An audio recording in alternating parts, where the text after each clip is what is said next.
Hello दोस्तों, स्वागत है आप सभी का अपने YouTube channel are study point पे। और मैं स्वागत करता हूं एक बार फिर से आप सभी का एक नई वीडियो के साथ, नए टॉपिक के साथ और नए चैप्टर के साथ। आज स्टार्ट करने वाले हैं मानव भूगोल प्रकृति एवं विषय क्षेत्र। मानव भूगोल प्रकृति एवं विषय क्षेत्र भूगोल का चैप्टर फर्स्ट है, जो फर्स्ट बुक है उसका चैप्टर फर्स्ट, मानव भूगोल प्रकृति एवं विषय क्षेत्र। इसमें हम जानेंगे मानव के बारे में, मानव भूगोल से क्या क्या संबंध है, प्रकृति के मानव से क्या संबंध है, इसके बारे में पूरी चर्चाएं करेंगे और क्षेत्र के बारे में पूरी चर्चाएं करेंगे। तो आप सभी बने रहिए मेरे साथ और मैं आप सभी का बार बार स्वागत करता हूं मेरी वीडियो में।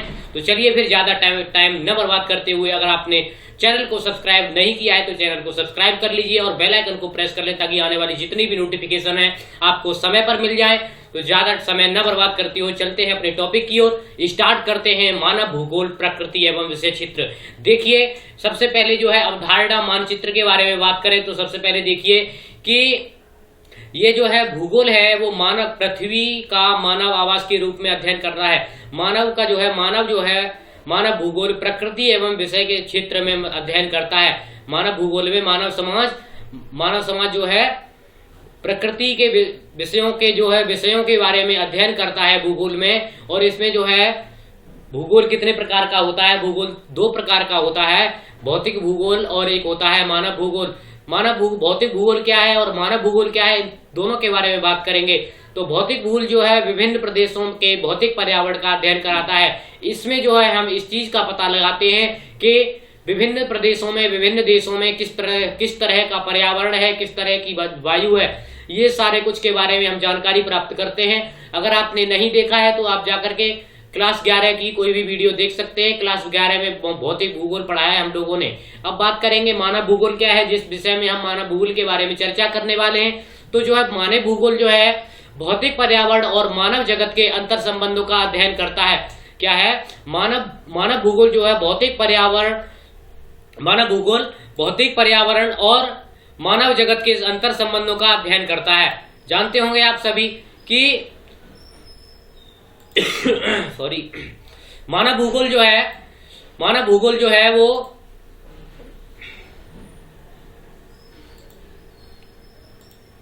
एक मिनट, थोड़ा इसको छोटा कर लेते हैं, ये ज्यादा मोटा है इसकी पेन। चलिए देखिए, मानव भूगोल पर्यावरण और मानव जगत के अंतर संबंधों का अध्ययन करता है। ठीक है, मानव भूगोल में जो है पर्यावरण के बारे में अध्ययन किया जाता है, पर्यावरण के बारे में पूरी जानकारी ली जाती है। और मानव जगत जो है उनके अंतर संबंधों का अध्ययन किया जाता है। मानव जगत में कैसे कैसे संबंध हैं, इसके बारे में पूरा संबंधों का अध्ययन किया जाता है। अब बात करें मानव भूगोल की प्रकृति के बारे में, तो मानव भूगोल मानव पर जो है केंद्रित है। किस पर? विज्ञान पर केंद्रित है। मानव भूगोल मानव केंद्रित विज्ञान है। जो है मानव भूगोल एक जो है वो मानव केंद्रित विज्ञान है। और मानव भूगोल मानव परिस्थिति की है। मानव भूगोल क्या है? मानव भूगोल परिस्थिति की है। मानव भूगोल के तत्व पार्थिव एकता से संबंधित है। मानव भूगोल मानव सामाजिक विज्ञान है। मानव भूगोल जो है एक सामाजिक विज्ञान है। आप पढ़ते होंगे सामाजिक विज्ञान का एक बुक आती थी, SST भी बोल सकते हैं उसे इंग्लिश में। तो उसमें जो है भूगोल, नागरिक शास्त्र या पॉलिटिकल साइंस कह सकते हैं, हिस्ट्री, ज्योग्राफी, सारा कुछ आता था। तो इसी से कहा गया है कि मानव भूगोल जो है मानव भूगोल के तत्व पार्थिव एकता के संबंधित है। मानव भूगोल एक परिस्थिति की है और मानव भूगोल जो है एक सामाजिक विज्ञान है, इसीलिए कहा गया है। और मानव भूगोल क्षेत्रीय विभिन्नताओं पर आधारित है। मानव भूगोल के विषय क्षेत्र के बारे में बात करें तो जनसंख्या एवं क्षमता का अध्ययन किया जाता है और प्रदेश के संसाधनों के उपयोग व नियोजन का अध्ययन किया जाता है। सांस्कृतिक वातावरण का अध्ययन किया जाता है। वातावरण समायोजन का अध्ययन किया जाता है और वातावरण समायोजन का कालिक अनुक्रम भी है। अब बात करें अध्ययन के उपागम क्या क्या है, तो परिस्थितिकीय उपागम, क्षेत्रीय उपागम और व्यवहार परक उपागम, कल्याण परक उपागम और तंत्र उपागम। ठीक है, देखिए मानव जो है मानव की अवधारणा है। अवधारणा के बारे में बात करें, मानव भूगोल में किस चीज के बारे में हम बात करेंगे, पूरे मानव भूगोल में क्या पढ़ने वाले हैं। तो सबसे पहले हम जो है निश्चयवाद के बारे में पढ़ेंगे, संभववाद के बारे में पढ़ेंगे, प्रकृति या निश्चयवाद के बारे में पढ़ेंगे। इसके बाद में मानवतावादी कल्याण परक पढ़ेंगे। इसके बाद में अमूलवादी पढ़ेंगे और फिर पढ़ेंगे व्यवहारवादी। अच्छा, मानव भूगोल की विचारधाराएं हैं ये, ठीक है। ये जो हमने अभी बताई है ये मानव भूगोल की विचारधाराएं हैं। निश्चय, नवनिश्चयवाद, संभववाद, प्रकृति या निश्चयवाद, मानवतावादी या कल्याणपरक, अमूलवादी या व्यवहारवादी, ये सब क्या है, मानव भूगोल की विचारधाराएं। अब बात करेंगे मानव भूगोल की शाखाएं क्या है। तो मानव भूगोल की शाखाएं जो है, देखिए मानव भूगोल की शाखाएं क्या क्या है। तो राजनीतिक भूगोल है, सैन्य भूगोल है, जनसंख्या भूगोल है, नगरीय भूगोल है, इसके बाद में सामाजिक भूगोल है, आर्थिक भूगोल और व्यवहारवादी भूगोल, ऐतिहासिक भूगोल। इन सब के बारे में देखो कितनी शाखाएं हैं, 3 और 3 6 और 2 8 शाखाएं हैं मानव भूगोल की। 8 शाखाएं हैं, याद कर लेना, इंपोर्टेंट है ये, ठीक है। अब बात करेंगे हम, देखिए सबसे पहले 1 नंबर वाले प्रश्नों के बारे में बात करेंगे। एक नंबर के प्रश्न कौन कौन से हैं। तो 1 नंबर के प्रश्न के बारे में बात करेंगे, जो आपको 1 नंबर आने की संभावना है उनके बारे में बात करेंगे। तो देखिए मानव भूगोल मानव समाजों और धरातल के बीच संबंधों का संश्लेषित अध्ययन है। मानव भूगोल की यह परिभाषा किसने दी। तो आप सभी को देखो उत्तर जो है साथ में दिया जा रहा है, बस आपको पढ़ा रहा हूं, समझा रहा हूं। देखिए मानव भूगोल मानव समाजों और धरातल के बीच जो अंतर संबंध है, संबंधों का संश्लेषित अध्ययन है, इसके बारे में जो है इसकी परिभाषा किसने दी। तो इसके बारे में बात करें तो ये जो है रेट जेल ने दी थी। किसने दी थी, रेट जेल ने दी थी, ये आपका आंसर है। चलिए आगे देखिए, मनुष्य ने रहने के लिए घर बनाया, मनुष्य ने रहने के लिए घर बनाया, नदी पार करने के लिए पुल बनाया, और मनुष्य ने इन प्रयासों को हम मानव भूगोल की किस विचारधारा के अंतर्गत रखते हैं। इस विचारधारा को जो हम रख सकते हैं संभावनावाद या संभववाद, क्योंकि इन्होंने जो है कार्य किया है, संभव किया है, इस कार्य को संभव कर रहे हैं। मनुष्य ने रहने के लिए घर बनाया और धूप से बचने के लिए पेड़ों के रहने के लिए पेड़ों को खोजा, धूप से बचने के लिए पेड़ों के नीचे जाना सीखा, और इसके बारे में कई सारे उदाहरण मिल जाते हैं। तो ये जो है संभववाद के बारे में कहा जा सकता है, संभववाद या संभावनावाद भी कहा जाता है। अब देखिए आगे क्या है कि प्राकृतिक पर्यावरण से अन्योन्य क्रिया, प्रारंभिक अवस्था में मानव प्रकृति पर्यावरण से अत्यधिक प्रभावित हुआ। क्या, प्राकृतिक पर्यावरण जो है वो अन्योन्य, मतलब मानव ने जो क्रियाएं की, मानव ने जो कार्य किए, मानव ने जो अपने दिमाग के अनुसार कुछ कार्य किए, उनसे जो है प्राकृतिक पर्यावरण जो है आरंभ की अवस्था में मानव प्रकृति पर्यावरण से अत्यधिक प्रभावित हुआ है। पर्यावरण प्राकृतिक जो है वो अत्यधिक प्रभावित हुआ है और उसने प्रकृति के आदेशों के अनुसार अपने आप को ढाल लिया। मानव के सामाजिक विकास पर अवस्था का श्रम जाना जाता है। क्या है, प्रकृति जो है, इसमें जो है प्रकृति के हिसाब से अपने आप को ढाला मानव ने। इसको किस विचारधारा के अनुसार माना जाता है, तो इसको जो है पर्यावरणीय निश्चयवाद के विचारधारा के नाम से जाना जाता है, क्योंकि उसने अपने दिमाग के अनुसार और प्रकृति को सोच करके कुछ कार्य किया है, इसीलिए ये माना जाता है। अब देखिए आगे देखिए, प्रश्न 4 है, नव निश्चयवाद अथवा रुको जाओ निश्चयवाद की संकल्पना भूगोलवेत्ता द्वारा स्पष्ट की। जो रेड लाइट वाला जो सारा कुछ आता है उसके बारे में क्या है कि ये जो है ऑस्ट्रेलियाई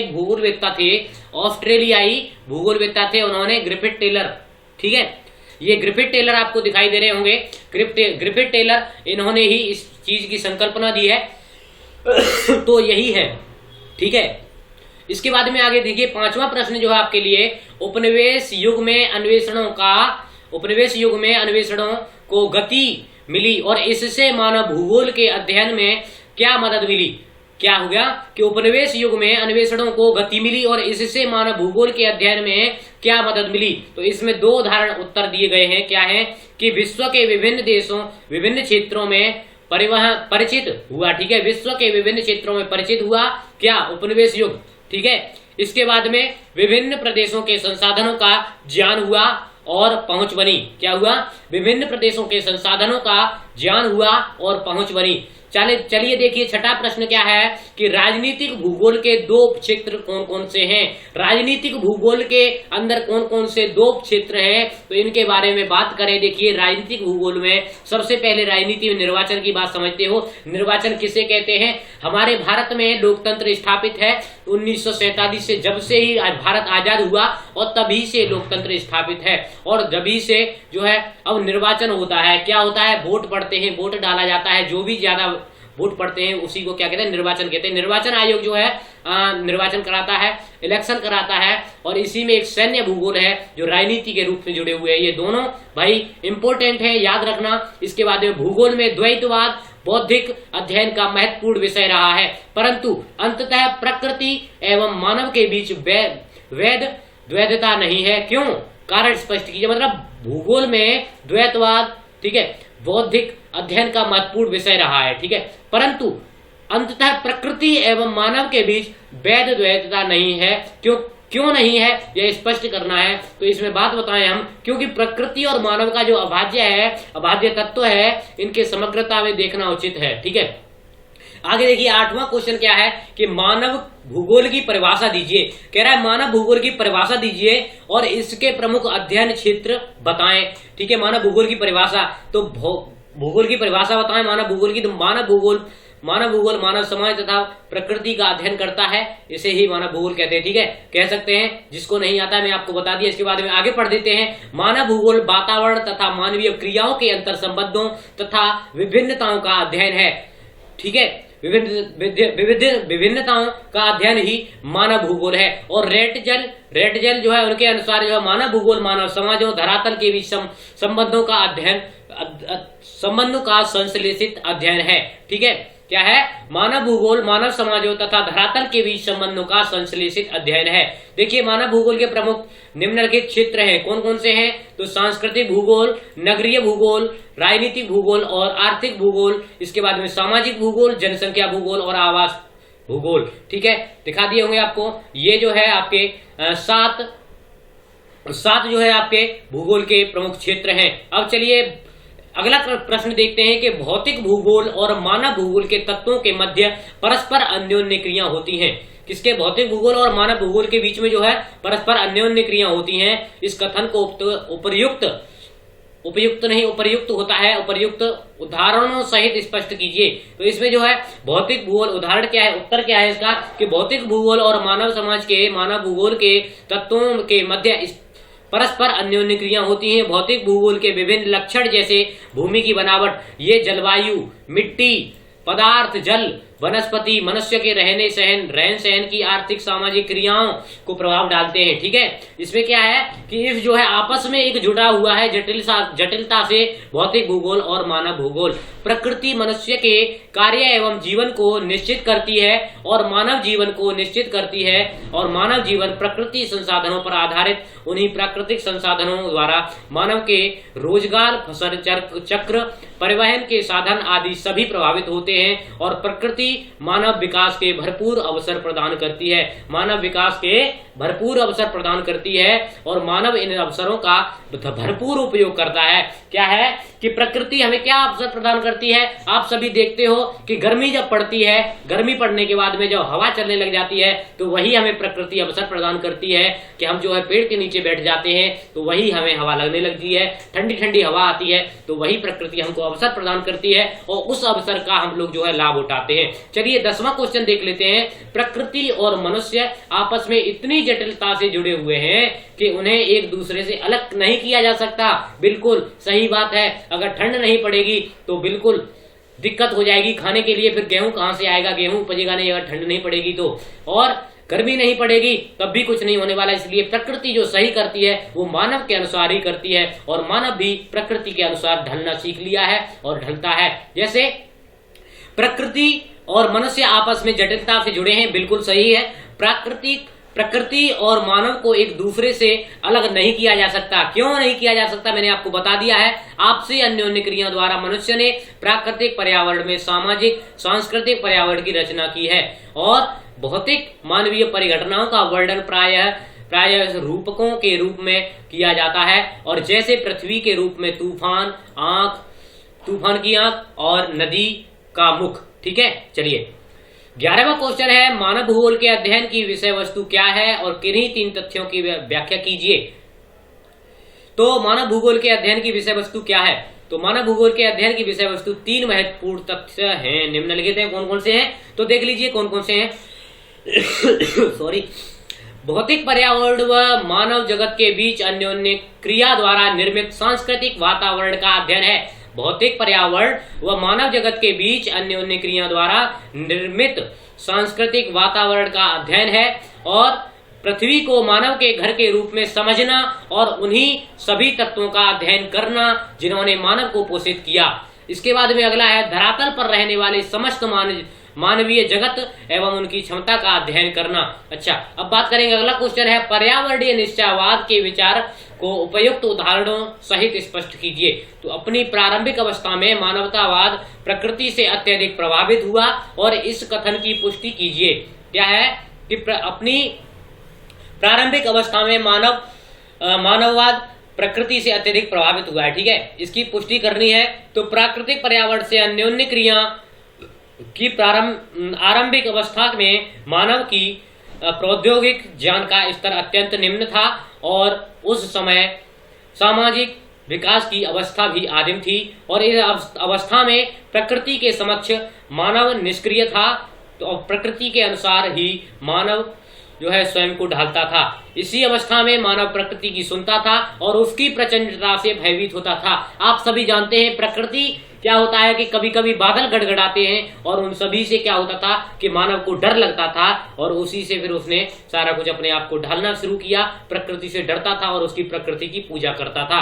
इसी अवस्था में मानव ने अपने आप को प्रकृति के द्वारा दी गई सुविधाओं के अनुसार ढाल लिया था और इस सामंजस्य को पर्यावरण निश्चयवाद कहा जाता है। पर्यावरण निश्चयवाद कहा जाता है। अच्छा, प्रकृति अवसर प्रदान करती है और मानव उसका उपयोग करता है। इस प्रकार धीरे धीरे प्रकृति मानवीकरण को हो जाता है और मानव भूगोल की विचारधारा को किस नाम से जाना जाता है, इसकी दो प्रमुख विशेषताएं बताइए। तो देखिए, मानव भूगोल की इस विचारधारा को संभववाद के नाम से जाना जाता है। सबसे पहले तो मानव के जो है समय के साथ मानव बेहतर तकनीकी विकसित कर लेता है और पर्यावरण से प्राप्त संसाधनों द्वारा संभावनाओं को जन्म देता है। इसके बाद में इस अवस्था में मानवीय क्रियाएं सांस्कृतिक व भूपृष्ठ का निर्माण करती हैं और मानवीय क्रियाओं की छाप चारों ओर नजर आती है। ठीक है, अब बात करें नवनिश्चयवाद की कोई 3 विशेषताएं बताएं। तो नवनिश्चयवाद की 3 विशेषताएं क्या, हम बहुत सारी 5 विशेषताएं बता रहे हैं कि यह विचारधारा जो है पर्यावरणीय निश्चयवाद और संभववाद के बीच मार्ग को प्रस्तुत करती है। यह पर्यावरण को नुकसान किए बगैर समस्याओं को सुलझाने पर बल देती है। पर्यावरणीय निश्चयवाद के अनुसार मनुष्य न तो प्रकृति पर पूरी तरह निर्भर होकर रह सकता है और न ही प्रकृति के स्वतंत्र रह सकता है। ठीक है, प्रकृति पर विजय पाने के लिए प्रकृति के ही नियमों का पालन करना एवं उसे विनाश से बचाना होगा। प्राकृतिक दोनों का प्रयोग करते हुए प्रकृति की सीमाओं का ख्याल रखना चाहिए। उदाहरणार्थ, औद्योगिकीकरण करते हुए जंगलों को नष्ट करने से बचाना, खनन करते समय अति दोहन से बचना, ये सारा कुछ जो है इसके उदाहरण हैं। अब बात करें मानव भूगोल मानवतावादी विचारधारा से क्या आशय है। तो मानव भूगोल मानवतावादी विचारधारा से यह आशय है कि मानवतावादी आशय मानव भूगोल में जो है अध्ययन को मानव के कल्याण और सामाजिक चेतना की जो विभिन्न पक्षों से जोड़ना था। इसका उदय 1970 के दशक में हुआ था 1970 के दशक में हुआ था और इसके अंतर्गत आवास, स्वास्थ्य एवं शिक्षा जैसे पक्षों पर ध्यान केंद्रित किया गया और यह मनुष्य की केंद्रित एवं क्रियाशील भूमिका पर बल देता है। यह जो है मनुष्य की केंद्रीय क्रियाशील भूमिका पर बल देता है और प्रादेशिक असमानताएं, निर्धनता, अभाव जैसे विषयों के कारण एवं निवारण पर ध्यान आकर्षित करता है। तो ये सब है। इसके बारे में आगे एक और क्वेश्चन देख लेते हैं। प्रौद्योगिकी के विकास के लिए प्रकृति का ज्ञान किस प्रकार महत्वपूर्ण उपयुक्त उदाहरण स्पष्ट कीजिए। तो जो है प्रौद्योगिक विकास के लिए प्रकृति का ज्ञान किस प्रकार महत्वपूर्ण है, उपयुक्त उदाहरणों से स्पष्ट करना है। तो औद्योगिक किसी भी समाज के सांस्कृतिक विकास के स्तर की सूचक होती है। मानव प्राकृतिक नियमों को समझकर ही प्रौद्योगिक विकास कर सकता है, जैसे घर्षण, ऊष्मा और आग की खोज। डीएनए तथा आनुवंशिकी रहस्यों ने अनेक बीमारियों पर विजय पाने की सहायता की और वायु की गति के नियमों का प्रयोग से अधिक तीव्र गति से चलने वाले वायुयान विकसित किए गए। प्रकृति के ज्ञान के आधार पर सांस्कृतिक वातावरण का निर्माण होता है और प्रकृति पर मानव प्रयासों की छाप किस प्रकार स्पष्ट दिखाई देती है, इसके बारे में क्वेश्चन के बारे में पूरी जानकारी देखिए। उपयुक्त उदाहरणों से स्पष्ट करने के लिए कहा गया है। तो देखिए, प्रकृति अवसर प्रदान करती है, बार बार पढ़ लिया कि प्रकृति अवसर प्रदान करती है और मानव उपयोग करता है। धीरे धीरे प्रकृति मानवीकरण हो जाता है और प्राकृतिक मानव प्रयासों को छाप पड़ने लग जाती है, जैसे तरंगित पहाड़ियों में चरागाहों का उपयोग, महासागरों का समुद्री मार्ग के रूप में उपयोग और उच्च भूमियों स्वास्थ्य विश्रामालय स्थल, अंतरिक्ष उपग्रह में प्रक्षेपण और कृषि नगर पुलों का निर्माण। ठीक है, ये सब है आपका। इसके बाद में आपको ये बताएं कि आज का इतना ही ठीक है, आगे देखेंगे फिर आगे टॉपिक तो लेकर के आएंगे। और आज जो है आपका यहीं पर चैप्टर समाप्त करते हैं, क्योंकि ज्यादा इससे ठीक नहीं है। और जो इम्पोर्टेंट क्वेश्चन थे वो आपको करा दिए हैं। अगर आपने चैनल को सब्सक्राइब नहीं किया है तो चैनल को सब्सक्राइब कर दें और बेल नोटिफिकेशन ऑन करें, ताकि आने वाली जितनी भी नोटिफिकेशन आपको समय पर मिल जाए। तो आप सभी कैसे, एक बार कमेंट करके जरूर बताइएगा वीडियो कैसी लगी। तो ज्यादा से ज्यादा शेयर करें, क्योंकि परीक्षा नजदीक आ रही है और आपको भी मेहनत करने की जरूरत है। प्रतिदिन वीडियो दी जाएगी, प्रतिदिन ये वादा करता हूं, और आपको ज्योग्राफी का पूरा सिलेबस कराया जाएगा। तो तब तक के लिए जय हिंद, जय भारत, वंदे मातरम।